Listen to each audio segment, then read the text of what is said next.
আসছে যে আমাদের সমাজের এই সংকটগুলা, যে বড় বড় লেভেলের সংকটগুলো, এগুলোকে যদি আমরা দূর করতে চাই তাহলে আল্লাহর কসম করে বলছি, রাষ্ট্র ব্যবস্থায় পরিপূর্ণ ইসলাম কায়েম না হওয়া পর্যন্ত আমরা পরিপূর্ণ স্বাধীনতা অর্জন করতে পারবো না।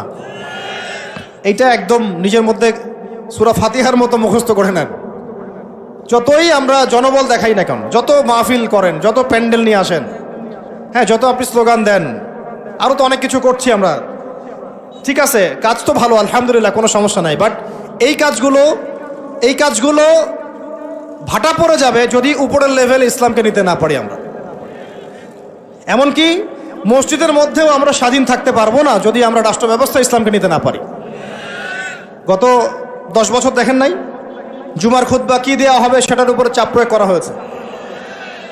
ওয়াজ মাহফিলে কি বলবেন কি বলতে পারবেন না তার উপরে আপনাকে নজরদারি করা হয়েছে।